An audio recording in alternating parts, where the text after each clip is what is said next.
ಎಲ್ಲಿ ಧರ್ಮ ಮತ್ತು ಪುಣ್ಯ ಇರೋದಿಲ್ಲ, ಯಾರು ಧರ್ಮ ಮತ್ತು ಪುಣ್ಯ ಕಾರ್ಯಗಳನ್ನು ಮಾಡೋದಿಲ್ಲ, ಅವರಿಂದ ಏನಿರೋದಿಲ್ಲ ಅಂತಂದರೆ ಈ ಸುಖ ಶಾಂತಿ ಇರೋದಿಲ್ಲ. ಅವರಲ್ಲಿ ಏನಿರುತ್ತೆ ಅಂದರೆ ಹೊಡೆದಾಟ ಇದ ದುಃಖನ ಅವರ ದುಮ್ಮಾನ ಅವ್ರ ಜೀವನದಲ್ಲಿ ತುಂಬಿಕೊಂಡಿರ್ತದೆ. ಈ ದೃಷ್ಟಿಕೋನ ಇಟ್ಟುಕೊಂಡು ಸಮಸ್ತ ಜಗತ್ತಿನ ಜೀವಿಗಳಿಗೆ ಉಪದೇಶ ಮಾಡಿದರು.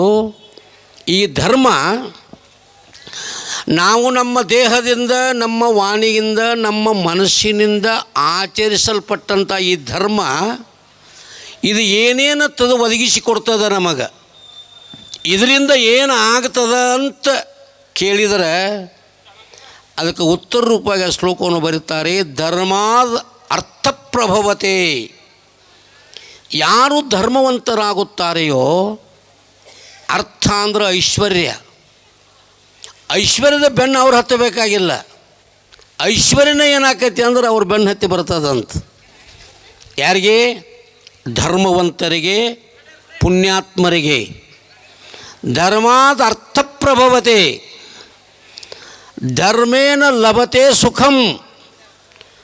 ಸುಖ ಯಾರಿಗೆ ಆಗ್ತದೆ ಅಂದರೆ ಯಾರು ಧರ್ಮವನ್ನು ಅನುಕರಣೆ ಮಾಡುತ್ತಾರೆಯೋ, ಆಚರಿಸುತ್ತಾರೆಯೋ ಅವರಿಗೆ ಸುಖ ಏನಾಗ್ತದೆ ಅಂತಂದ್ರೆ ಬೆನ್ನು ಹತ್ತಿ ಬರ್ತದಂತ. ಇಲ್ಲಷ್ಟೇ ಅಲ್ಲ, ಬದುಕಿರೋ ತನಕ ಈ ಲೋಕದೊಳಗೂ ಸುಖ ಆಗ್ತದೆ. ಭಾಳ ತೆಪ್ಪ ಕಡಿಮೆ ಮಾಡಿರಿ. ದೇಹ ಬಿಟ್ಟ ನಂತರ ಮುಂದಿನ ಲೋಕಕ್ಕೇನು ಹೋಗೋಲ್ಲ, ಅಲ್ಲೂ ನಮಗೇನಾಗ್ತದೆ ಅಂದ್ರೆ ಇಹ ಪರಗಳಲ್ಲಿ ಸುಖ ಯಾವುದರಿಂದ ಆಗ್ತದೆ ಅಂದರೆ ಈ ಧರ್ಮದಿಂದ ಆಗ್ತದೆ. ಮೂರನೇ ಮಾತು ಬರೆದರು, ಧರ್ಮೇನ ಲಭತೆ ಸರ್ವಂ. ನೀ ಧರ್ಮವಂತನಾದಿ ಅಂತಂದ್ರೆ ನಿನಗಿದು ಇಲ್ಲ ಅನ್ನಂಗಿಲ್ಲ. ನಿನ್ನ ಇಚ್ಛೆ ಏನದಾವಲ್ಲ, ಧರ್ಮಕ್ಕನುಸಾರವಾಗಿರ್ತಕ್ಕಂಥ ಇಚ್ಛೆಗಳು ಯಾವಿದ್ರೆ ಎಲ್ಲ ಪೂರ್ತಿ ಆಗ್ತಾವೆ. ಧರ್ಮೇನ ಲಭತೆ ಸರ್ವಂ ಧರ್ಮ ಸಾರಮಿದಂ ಜಗತ್. ಜಗತ್ತನ ಏನದ ಅಂತಂದರೆ ಧರ್ಮದ ಸಾರ ಅನ್ನುವಂಥದ್ದದಪ್ಪ.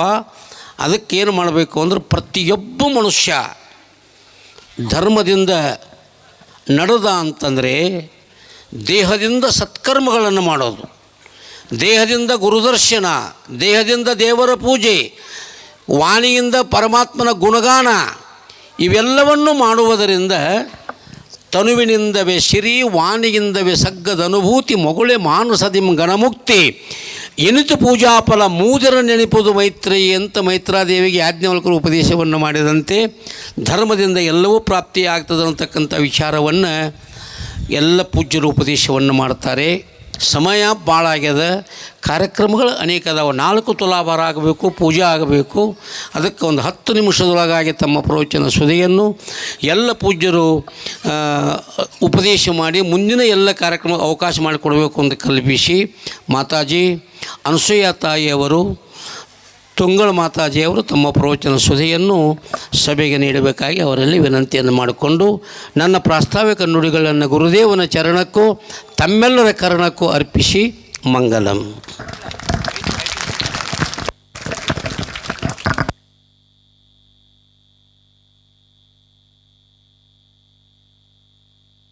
ಓಂ ತತ್ಸತ್. ಪರಬ್ರಹ್ಮಣೇ ನಮಃ. ಶ್ರೀ ಗಣಪತಿ ಶಾರದಾ ಗುರುಭ್ಯೋ ನಮಃ. ಗುರುಬ್ರಹ್ಮ ಗುರುವಿಷ್ಣು ಗುರುದೇವೋ ಮಹೇಶ್ವರಃ. ಗುರು ಸಾಕ್ಷಾತ್ ಪರಬ್ರಹ್ಮ ತಸ್ಮೈ ಶ್ರೀ ಗುರವೇ ನಮಃ. ತಸ್ಮೈ ಶ್ರೀ ಗುರವೇ ನಮಃ. ಜೈ ಮಂಗಲಂ. ಜೈ ನಮಃ ಪಾರ್ವತಿ ಪತೇಶ್ವರರ ಮಹಾದೇವ್.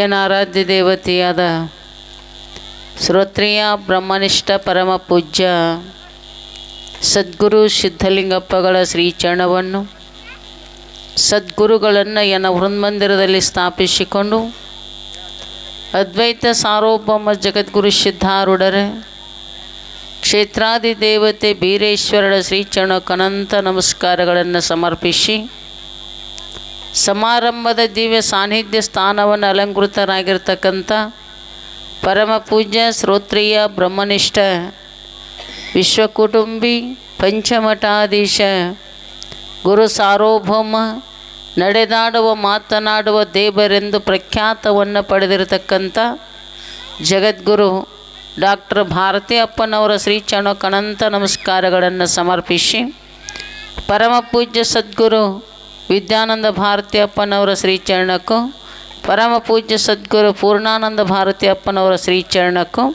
ನಮ್ಮ ಪರಮ ಪೂಜ್ಯ ಮಲ್ಲೇಶ್ವರನ ಶರಣರಿಗೂ ಕೂಡ ಮಾತಾಜಿಯವರು ಕೂಡ ಅನಂತ ನಮಸ್ಕಾರಗಳನ್ನು ಸಮರ್ಪಿಸಿ ತಮ್ಮೆಲ್ಲರ ಸದ್ಬುದ್ಧಿಗೆ ಸಾಕ್ಷಿಯಾಗಿ ಬೆಳಗತಕ್ಕಂಥ ಪರಮಾತ್ಮನಿಗೆ ಕೂಡ ನಾನು ನಮಿಸಿ ಈ ಕಾರ್ಯದಲ್ಲಿ ಪ್ರವೇಶವಾಗೋಣ. ಇವತ್ತಿನ ದಿನ 46ನೇ ವರ್ಷದ ಸತ್ಸಂಗ ಸಮ್ಮೇಳನ. 46 ವರ್ಷಗಳ ಪರ್ಯಂತರವಾಗಿ ಈ ಗ್ರಾಮದಲ್ಲಿ ಪರಮ ಪೂಜ್ಯ ಸದ್ಗುರು ಡಾಕ್ಟರ್ ಭಾರತಿಯಪ್ಪನವರು ತಮ್ಮೂರಿಗೆ ಪಾದಾರ್ಪಣೆ ಮಾಡಲಿಕ್ಕೆ 46 ವರ್ಷಗಳು ಗತಿಸುವಂಥದ್ದಾಯಿತು. 46 ವರ್ಷ ಆಯಿತು ನಿಮ್ಮೂರಲ್ಲಿ ಪಾದವನ್ನು ಇಡುವಂಥವರಾಗಿದ್ದಾರೆ. ಇವತ್ತಿನ ದಿನ ಅಧಿಕರಣವಾಗಿರಿಸಿಕೊಂಡಿರ್ತಕ್ಕಂಥ ವಿಷಯ ಯಾವುದು ಅಂತ ಕೇಳಿದರೆ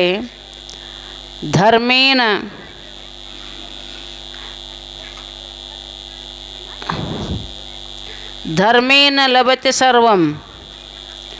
ಅಂದರೆ ಎಲ್ಲವೂ ದೊರಿಬೇಕಾಗಿತ್ತು ಅಂತಂದರೆ ಯಾವುದರಿಂದ ದೊರೀತದ ಅಂತ ಕೇಳಿದರೆ ಎಲ್ಲಿ ಧರ್ಮ ಇದೆಯೋ ಅಲ್ಲಿ ಎಲ್ಲವೂ ಸಿಗುವಂಥದ್ದಾಗ್ತದೆ.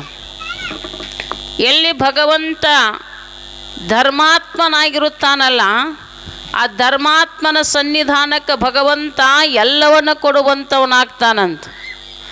ಮಹಾಭಾರತದ ಯುದ್ಧ ಪ್ರಾರಂಭ ಆಯಿತು. ಎಲ್ಲರೂ ಶಸ್ತ್ರಗಳನ್ನು ಅಸ್ತ್ರಗಳನ್ನು ಸಂಗ್ರಹ ಮಾಡುವಂಥ ಪ್ರಸಂಗದಲ್ಲಿ ಕೃಷ್ಣ ಪರಮಾತ್ಮನ ಹತ್ತಿರ ದುರ್ಯೋಧನ ಹೋದ. ಆತ ಕೃಷ್ಣನ ಭೇಟಿ ಆಗಬೇಕು, ಅವನ ಹತ್ತಿರ ಸಹಾಯ ಕೇಳಬೇಕು ಅಂತ ದುರ್ಯೋಧನ ಅಲ್ಲಿಗೆ ಹೋದ. ಅವನು ಹೋಗಿ ಕೂಡುವಷ್ಟರಲ್ಲಿ ಅಲ್ಲಿ ಅರ್ಜುನನು ಹೋದ.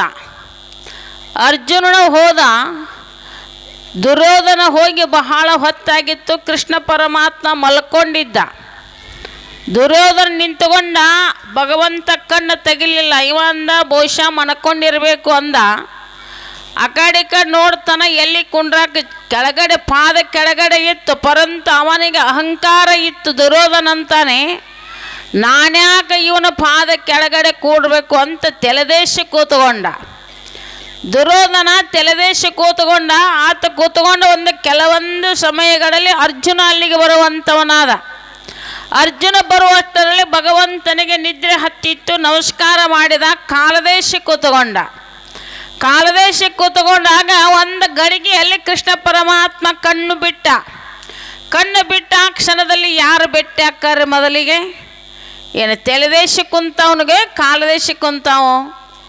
ಕಣ್ಣು ತೆಗೆದ ಕೂಡಲೇ ಕಾಲದೇಶ ಕುಂತಿರ್ತಕ್ಕಂಥ ಅರ್ಜುನ ಬಂದಿದ್ದ ನೋಡಿದ ಭಗವಂತ. ಅರ್ಜುನ ಯಾವಾಗ ಬಂದಿ ಅಂತ ಕೇಳಿದ ಭಗವಂತ. ಒಂದು ಕ್ಷಣ 5 ನಿಮಿಷ ಆಯಿತು ಬಂದು ಕುಂತು ಅಂತ ಅರ್ಜುನ ಅಂದ. ಅಟ್ರಾಗ ಹಿಂದೆ ಕುಂತಿದ್ದಲ್ಲ ಇವ, ಯಾರ ತೆಲದೇಶ ಅವ ಅಂದ. ಇವನಿಗಿಂತ ಮೊದಲು ಬಂದಿದ್ದಲ್ಲ ಅವ ಅಂತಾನೆ, ಕೃಷ್ಣ ನಾನು ಬಂದೀನಿ ಅಂದವ. ಅವನಿಗಿಂತ ಮೊದಲು ನಾನು ಬಂದೀನಿ ಅಂದ ಅವ. ಆಮೇಲೆ ಬಂದಾನ, ಮೊದಲು ನಾನು ಬಂದೀನಿ ನನ್ನನ್ನು ಮಾತಾಡಿಸು ಅಂದ ದುರ್ಯೋಧನ. ಅವಾಗ ಭಗವಂತ ಹೇಳ್ತಾನೆ, ಕಾಲದೇಶ ಕುಂತವನೇ ಮೊದಲಿಗೆ ಭೇಟಿ ಆಗ್ತಾನೆ, ತೆಲದೇಶ ಕುಂತವನು ಭೇಟಿ ಆಗೋದಿಲ್ಲ ಅಂತ ತಿರುಗಿ ಕೇಳ್ತಾನೆ, ನೀನು ಯಾವಾಗ ಬಂದಿ ಅಂತ ಹೇಳಿ. ಹೀಗೆ 2 ಭಾಗಗಳನ್ನು ಮಾಡಿದ. ಅಸ್ತ್ರ ಶಸ್ತ್ರಗಳು, ಅಕ್ಷೋಣಿ ಸೈನ್ಯಗಳು ಮತ್ತು ಬಲರಾಮ ಸಹಿತವಾಗಿ ಒಂದು ಭಾಗ, ನಿಶಸ್ತ್ರಧಾರಿಯಾಗಿರ್ತಕ್ಕಂಥ ಕೇವಲ ತಾನು ಒಂದು ಭಾಗವನ್ನು ಮಾಡಿ 2 ಭಾಗವನ್ನು ಮಾಡಿದ. ಅವಾಗ 2 ಭಾಗಗಳಲ್ಲಿ ಕೃಷ್ಣ ಅರ್ಜುನ ಕೇಳ್ತಾನೆ, ನೀನು ಮೊದಲು ಕೇಳಿ ಯಾವುದು ಬೇಕು ಅಂತ ಹೇಳಿ. ದುರ್ಯೋಧನ ಇಲ್ಲ, ನಾ ಬಂದೀನಿ ನಾನು ಕೇಳ್ತೀನಿ ಅಂದ. ಇಲ್ಲ, ಅರ್ಜುನ ಬಂದಾನೆ ಅವನಿಗೆ ಕೇಳಿ ಅಂದಾಗ ಅರ್ಜುನ ಕೇವಲ ಯಾರನ್ನ ಪ್ರಾರ್ಥನೆ ಮಾಡಿದ ಅಂತ ಕೇಳಿದ್ರೆ ಕೃಷ್ಣನನ್ನಷ್ಟೇ ಪ್ರಾರ್ಥನೆ ಮಾಡಿದ. ನನಗೆ ಯಾವ ಶಸ್ತ್ರಗಳು ಬೇಡ, ಯಾವ ಶೈನು ಬೇಡ, ಯಾವುದು ನನಗೆ ಬೇಕಾಗಿಲ್ಲ ಭಗವಂತ, ಧರ್ಮ ಸಮೇತವಾಗಿರ್ತಕ್ಕಂಥ ಕೇವಲ ಭಗವಂತ ನೀನೊಬ್ಬನೇ ಸಾಕು ಅಂತ ಹೇಳಿ ಅರ್ಜುನ ಕೃಷ್ಣ ಪರಮಾತ್ಮನಿಗೆ ನಮಸ್ಕಾರ ಮಾಡಿದ. ಭಗವಂತನಿಗೆ ನಮಸ್ಕಾರ ಮಾಡಿದಾಗ ಬಲರಾಮ ಅಸ್ತ್ರ ಶೈನ ಸಮೇತವಾಗಿ ದುರ್ಯೋಧನಿಗೆ ಸಿಗುವಂಥದ್ದಾಯಿತು. ಕೇವಲ ಧರ್ಮವಂತ ಭಗವಂತನಿಗೆ ಬೇಡಿದಾಗ ಅರ್ಜುನ್ಗೆ ಭಗವಂತ ಹೇಳ್ತಾನೆ, ಎಲ್ಲಿ ಧರ್ಮದ ಅಲ್ಲಿ ಜಯದ ಹೋಗು ಅಂತ ಹೇಳಿದ. ಎಲ್ಲಿ ಧರ್ಮದ ಅಲ್ಲಿ ಜಯದ ಹೋಗು ಅಂತ ಭಗವಂತ ಹೇಳಿದ. ರಣರಂಗದ ಯುದ್ಧ ಮುಗಿದ ಮೇಲತಿ ಯಾರು ಜಯಶಾಲಿ ಆದರು ಅಂತಂದರೆ ಅರ್ಜುನನೇ ಜಯಶಾಲಿ ಆಗುವಂಥವನಾದ. ಎಲ್ಲಿ ಧರ್ಮ ಇದೆಯಲ್ಲ ಆ ಧರ್ಮ ಎಲ್ಲವನ್ನ ಕೊಡುವಂಥದ್ದಾಗ್ತದೆ. ಸುಖ, ಸೌಭಾಗ್ಯ, ರಾಜ್ಯ, ಸಂಪತ್ತು, ವೈಭವ ಎಲ್ಲವನ್ನ ಕೊಡುವಂಥ ಶಕ್ತಿ ಯಾವುದರಲ್ಲಿ ಅದ ಅಂತ ಕೇಳಿದ್ರೆ ಧರ್ಮದಲ್ಲಿ ಮಾತ್ರ ಇರುವಂಥದ್ದಾಗ್ತದೆ. ಧರ್ಮೋ ರಕ್ಷತಿ ರಕ್ಷಿತ. ಯಾರು ಧರ್ಮವನ್ನು ರಕ್ಷಣೆ ಮಾಡ್ತಾರಲ್ಲ ಅವರನ್ನು ಧರ್ಮ ರಕ್ಷಣೆ ಮಾಡುವಂಥದ್ದಾಗ್ತದೆ. ಯಾವಾತನ ಧರ್ಮಾತ್ಮ ಇರ್ತಾನಲ್ಲ ಅದಕ್ಕೆ ಹೇಳಿದ್ರೆ ಅಸ್ಥಿರಂ ಜೀವಿತಂ ಲೋಕೆ ಅಸ್ಥಿರಂ ಧನ ಯೌವನಂ ಅಸ್ಥಿರಂ ಪುತ್ರಂ ಧಾರಾದ್ಯಂ ಧರ್ಮಂ ಕೀರ್ತಿ ದ್ವಯಂ ಸ್ಥಿರಂ. ಎಲ್ಲವೂ ಅಸ್ಥಿರವಾಗಿರುವಂಥದ್ದು. ಜಗತ್ತಿನಲ್ಲಿ ಶಾಶ್ವತವಾಗಿರುವಂಥದ್ದು ಯಾವುದು ಅಂತ ಕೇಳಿದ್ರೆ ಒಂದು ಧರ್ಮ, ಒಂದು ಕೀರ್ತಿ. ನಮ್ಮ ಜೊತೆಗೂಡಿ ಬರುವಂಥದ್ದು ಯಾವುದು ಅಂತ ಕೇಳಿದ್ರೆ ಅದು ಧರ್ಮ. ಒಂದು ಊರಲ್ಲಿ ಒಬ್ಬ ಒಳ್ಳೆ ಧರ್ಮಾತ್ಮನಾಗಿರ್ತಕ್ಕಂಥ ಒಬ್ಬ ವ್ಯಕ್ತಿ ಇದ್ದ. ಊರೊಳಗೆ ಎಲ್ಲರೂ ಕರಿತಿದ್ರು, ಎಲ್ಲರೂ ಸನ್ಮಾನ ಮಾಡ್ತಿದ್ರು, ಅವನನ್ನು ಎಲ್ಲರೂ ಇಷ್ಟಪಡ್ತಿದ್ರು. ಅದರಾಗ ಕುಹಕ್ಕಿಗಳು ಇರ್ತಾರಲ್ಲ, ಯಾವಾಗ ಇವನಿಗೆ ಅಪಮಾನ ಮಾಡೋನು, ಯಾವಾಗ ಇವನಿಗೆ ಕೆಟ್ಟ ಹೆಸರು ತರೋನು ಅಂತ 4 ಜನ ಅವನಿಗೆ ಕಾಯ್ತಿದ್ರು. ಅಕಸ್ಮಾತಾಗಿ ಯಾವುದೋ ಒಂದು ಘಟನೆ ಸಂಭವಿಸ್ತು. ಆ ಘಟನೆಗೆ ಅವನಿಗೆ ಯಾವ ಸಂಬಂಧ ಇರಲಿಲ್ಲ. ಆದ್ರೆ ಅವ್ರು 4-6 ಜನ ಕೂಡಿ ಇವನೇ ಮಾಡ್ಯಾನ ಅಂತ ಇವನ ಮೇಲೆ ಹಾಕಿಬಿಟ್ರು. ಕೇಸಾಯಿತು. ಪೊಲೀಸರು ಬಂದರು, ಇವನು ಹಿಡ್ಕೊಂಡು ಹೋದರು. ಹೋದ್ಮೇಲೆ ಕೋರ್ಟ್ನಾಗ ನಡಿಬೇಕಲ್ಲ, ಕೇಸ್ ನಡ್ಯಾಕಾಯ್ತು. ಆ ಯಾವ ಧರ್ಮಾತ್ಮನಾಗಿರ್ತಕ್ಕಂಥ ಮನುಷ್ಯನಿಗೆ 3 ಜನ ಸ್ನೇಹಿತರಿದ್ರು. 3 ಜನ ಸ್ನೇಹಿತರಿದ್ರು. ಕೇಳಿದ ವಕೀಲ, ನಿನಗೆ ಯಾರು ಸಾಕ್ಷಿ ಹೇಳೋರು ಅದಾರೇನು ಅಂತ ಕೇಳಿದ. ಇವಂದ ಬಾಲ್ಯದ ಸ್ನೇಹಿತರ 3 ಮಂದಿ ಅದಾರೆ, ಅವರನ್ನ ಕರ್ಕೊಂಡು ಬರ್ತೀನಿ ಅಂದಿವ. ಒಬ್ಬರ ಮನೆಗೆ ಹೋದ. ನಾನು ಹೆಂಗದೇನಂತ ನಿನಗೆ ಗುರ್ತೈತಿಲ್ಲ? ಗುರ್ತೈತಿ, ನೀ ಭಾಳ ಒಳ್ಳೆ ಮನುಷ್ಯ, ನಿನ್ನಂಥ ಒಳ್ಳೆಯವ್ರು ಎಲ್ಲಿ ಹುಡುಕಿದ್ರೆ ಸಿಗಂಗಿಲ್ಲ, ಅಷ್ಟು ಧರ್ಮ, ನಿಷ್ಠೆ, ನ್ಯಾಯ, ನೀತಿ ಉಳ್ಳತಕ್ಕಂಥ ವ್ಯಕ್ತಿ. ಹಾಗಾದ್ರೆ ಅಪವಾದ ಬಂದೈತಿ, ಅದು ಸುಳ್ಳು ಕರೇನೋ? ಅದು ಸುಳ್ಳು ಐತಿ. ಹಾಗಾದ್ರೆ ಕೋರ್ಟಿಗೆ ಬಂದು ಸಾಕ್ಷಿ ಹೇಳ್ತೇನೋ ಅಂತ ಕೇಳಿದ. ಕೋರ್ಟಿಗೆ ಬಂದು ಸಾಕ್ಷಿ ಹೇಳ್ತೇನೋ ಅಂದಾಗ ಅವ ಹೇಳ್ತಾನೆ, ಏಪ್ಪ ನನಗೆ ಕೋರ್ಟ್ ಅಂದ್ರೆ ಭಯ ಆಕೈತಿ, ಲಾಯರ್ ಅಂದ್ರೆ ಭಯ ಆಗ್ತೈತೆ, ನನಗೆ ಅಲ್ಲಿಗೆ ಬರೋಕ್ಕಾಗೋದಿಲ್ಲ. ಸಾಕ್ಷಿ ಹೇಳಂದ್ರೆ ನಮ್ಮ ಮನ್ಯಾಗ ಕೂತು ಸಾಕ್ಷಿ ಹೇಳ್ತೀನಿ ವಿನಃ ಕೋರ್ಟಿಗೆ ಬಂದು ಸಾಕ್ಷಿ ಹೇಳಂಗಿಲ್ಲ ಅಂದವ. ಮನ್ಯಾಗ ಕೂತು ಸಾಕ್ಷಿ ಹೇಳಿದ್ರೆ ನಡೀತೈತೇನ್ರಿ ಅದು? ಅವಂದ ಮನ್ಯಾಗ ಕೂತು ಹೇಳಿದ್ರೆ ಹೆಂಗೆ ನಡೀತಿತ್ತು? ಕೋರ್ಟಿಗೆ ಬಾ, ಲಾಯರ್ ಮುಂದೆ, ಜಡ್ಜಿನ ಮುಂದೆ ಸಾಕ್ಷಿ ಹೇಳಿದ್ರೆ ನಡೀತಿತ್ತು, ಬಾರು ಅಂತ ಕರೆದ. ಒಲ್ಲಂದ, ನನಗೆ ಭಯ ಆಕೈತಿ ಒಲ್ಲಂದ. ಅವನ ಬಿಟ್ಟ. ಇನ್ನೊಬ್ಬ ಸ್ನೇಹಿತ ಇದ್ದರೆ ಅವನ ಹತ್ತಿರ ಹೋದ. ಹೋಗಿ ಅವನನ್ನು ಕೇಳ್ತಾನೆ, ನೀ ಸಾಕ್ಷಿ ಹೇಳ್ಬೇಕು, ಕೋರ್ಟಿಗೆ ಬರ್ಬೇಕು. ಅವ ಅಂದ, ನನಗೆ ಕೋರ್ಟ ಜಡ್ಜ್ ಅಂದ್ರೆ ದೊಡ್ಡ ಭಯ, ಸಾಕ್ಷಿ ಹೇಳಂತಿಲ್ಲೋ ಕೋರ್ಟಿನ ಬಾಗಿಲು ತನ ಬರ್ತೀನಿ, ಒಳಗೆ ಬರೋಕೆ ನನಗಾಗೋದಿಲ್ಲ, ಹೇಳಂದರೆ ಕೋರ್ಟಿನ ಬಾಗಿಲದಾಗ ಹೇಳ್ತೀನಿ ಅಂದವ. ಕೋರ್ಟಿನ ಬಾಗಿಲದಾಗ ಹೇಳಿದ್ರೆ ಸಾಕ್ಷಿ ಹೇಳಿದ್ರೆ ನಡೀತೈತೇನ್ರಿ? ಕೋರ್ಟ್ನ್ಯಾಗ ಹೋಗಿ ಹೇಳಿದ್ರೆ ನಡೀತೈತಿ. ಅವಂದ, ನಿಂದು ನಡೆಯಂಗಿಲ್ಲ, ಬ್ಯಾಡ ಬಿಡಪ್ಪ ಅಂದ. 3ನೇದವ ಬಿದ್ದ. 3 ಮಂದಿ ಸ್ನೇಹಿತರು. 3ನೇದು ಅವನ ಹತ್ತಿರ ಹೋದ. ಏನಪ್ಪ ನಾ ಹೆಂಗದನಂತ ಗುರುತೈತಿಲ್ಲ? ಗುರುತೈತಿ, ನನಗೆ ಬಂದು ಸಾಕ್ಷಿ ಹೇಳ್ತೇನು? ಅವ ಹೇಳಿದ, ಸಾಕ್ಷಿನ ಹೇಳ್ತೀನಿ ಅಂದವ. ಏನಂತ ಹೇಳ್ತಿ? ನೀ ನಿರಪರಾಧಿ ಅದಿ, ಧರ್ಮಾತ್ಮ ಅದಿ, ಸತ್ಯಾತ್ಮ ಅದಿ, ನೀ ಯಾವ ತಪ್ಪುಗಳನ್ನು ಮಾಡಿಲ್ಲ ಅಂತ ನಾ ಕೋರ್ಟಿನ ಒಳಗಡೆ ಬಂದು ಸಾಕ್ಷಿ ಹೇಳಿ ನೀನು ಬಿಡಿಸ್ಕೊಂಡು ಬರ್ತೀನಿ ಅಂತ ಹೇಳಿ 3ನೇ ಸ್ನೇಹಿತ ಕೋರ್ಟಿ ಒಳಗಡೆ ಹೋದ. ಜಡ್ಜ್ ಮುಂದೆ ನಿಂತು ಲಾಯರ್ ಕೇಳತಕ್ಕಂಥ ಎಲ್ಲ ಪ್ರಶ್ನೆಗಳಿಗೆ ಉತ್ತರವನ್ನು ಕೊಟ್ಟು ಆ ಸ್ನೇಹಿತ ಇವ ನಿರಪರಾಧಿ ಅಂಥೇಳಿ ಜಡ್ಜ್ ತೀರ್ಪು ಕೊಟ್ಟ, ಅವನನ್ನು ಬಿಡಿಸ್ಕೊಂಡು ಹೊರಗಡೆ ಬರುವಂಥವನಾದ. ಹಾಗೆ ಪ್ರತಿಯೊಬ್ಬ ಮನುಷ್ಯನಿಗೆ 3 ಜನ ಸ್ನೇಹಿತರದಾರ ನಮಗೆಲ್ಲರಿಗೂ. ಯಾರ್ಯಾರು ಅಂತ ಕೇಳಿದ್ರೆ ನಾವು ಹೊಂಟು ಹೋಗೋ ಕಾಲಕ್ಕೆ ಸಂಪತ್ತು ಕೇಳ್ತೀವಿ ನಾವೆಲ್ಲ. ಬರ್ತೀಯೇನೋ ಹೋಗೋ ಹೊಂಟಿನ ಅಂದಾಗ ಸಂಪತ್ತು ಹೇಳ್ತೈತಿ. ಸಂಪತ್ತು ಕೇಳಿದಾಗ ಸಂಪತ್ತು ಹೇಳ್ತಂತ ನೀ ಸಾಕ್ಷಿ ಹೇಳಕ್ಕೆ ಬರ್ತೀಯೇನೋ, ನನ್ನನ್ನು ಧರ್ಮಾತ್ಮದ ಅಂತ ಸಾಕ್ಷಿ ಹೇಳಕ್ಕೆ ಬಂದೇನೋ ಬರ್ತೀನೋ ಅಂತ ಜೀವಾತ್ಮ ಕೇಳಿದಾಗ ಸಂಪತ್ತು ಹೇಳ್ತದಂತ ನನಗೆ ಬರೋಕೆ ಸಾಧ್ಯ ಆಗೋದಿಲ್ಲಪ್ಪ. ಟ್ರೆಜರಿ ಒಳಗೆ ಕುಂತು, ಬ್ಯಾಂಕಿನೊಳಗಡೆ ಕುಂತು, ಅಡಕಲಗಡೆಗೆ ಕುಂತು ಸಾಕ್ಷಿ ಹೇಳಿದ್ರೆ ಹೇಳ್ತೀನಿ, ಅಲ್ಲಿ ಮಟ್ಟ ಬಂದು ಸಾಕ್ಷಿ ಹೇಳೋಕ್ಕಾಗೋದಿಲ್ಲ ಅಂತ ಸಂಪತ್ತು ಹೇಳ್ತದೆ ಅಂತ. ಇನ್ನೊಬ್ಬ ಸ್ನೇಹಿತ ಯಾರು ಅಂದ್ರೆ ಜನ ಸ್ಮಶಾನೆ. ಎಲ್ಲಿ ತನ ಬರ್ತಾರಂದ್ರೆ ಸ್ಮಶಾನ ತನ ಬರ್ತಾರೆ. ಅವರನ್ನ ಕೇಳ್ತಾನೆ ಈ ಜೀವಾತ್ಮ, ನಾನು ಬಹಳ ನಿನ್ನನ್ನು ಸಂಗ್ರಹ ಮಾಡಿದೆನು, ನೀವು ಹೇಳಿದ ಕೆಲಸ ಕಾರ್ಯಗಳನ್ನು ಮಾಡಿದೆನು, ನಿಮ್ಮನ್ನು ಎಷ್ಟು ಪ್ರೀತಿ ಮಾಡೇನೆ, ನನಗೆ ಸ್ವರ್ಗದ ಬಾಗಿಲು ತನ ಬಂದು ಈತ ಧರ್ಮಾತ್ಮ ಅದಾನಂತ ಬಂದು ಹೇಳು ಅಂದಾಗ ಅವ್ರಂತಾರೆ ಸ್ಮಶಾನ ತನ ಬರ್ತೀವಿ ವಿನಃ ನಿನ್ನ ಜೊತೆಗೂಡಿ ಬರೋಕ್ಕೆ ನಮಗೆ ಆಗೋದಿಲ್ಲ ಅಂತ ಹೇಳಿದರು.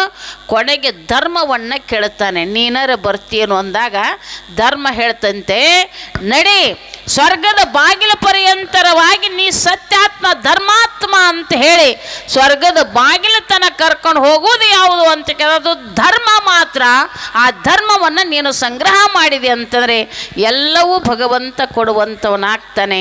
ಧರ್ಮದಿಂದ ಸಕಲ ಸಂಪತ್ತು ನಿನಗೆ ದೊರೆಯುವಂಥದ್ದಾಗ್ತದೆ ಅನ್ನುವಂಥ ಮಾತನ್ನು ಇಲ್ಲಿ ಹೇಳ್ಕೊಂಬರುವಂಥವರಾಗಿದ್ದಾರೆ. ಅಂಥ ಸದ್ಬುದ್ಧಿಯನ್ನು ಸದ್ಗುರುನಾಥ ಸರ್ವರಿಗೆ ಕೊಟ್ಟು ದಯ ಪಾಲಿಸಲು ಅಂತ ಹೇಳ್ತಾ ನನ್ನ ವಾಗ್ರ ಪುಷ್ಪ ಸದ್ಗುರು ಚರಣ ಕರ್ಪಿಸಿ ಮುಕ್ತಾಯ ಮಾಡುತ್ತೇನೆ. ಓಂ ತತ್ಸತ್. ಮಾತಾಜಿಯವರಲ್ಲಿ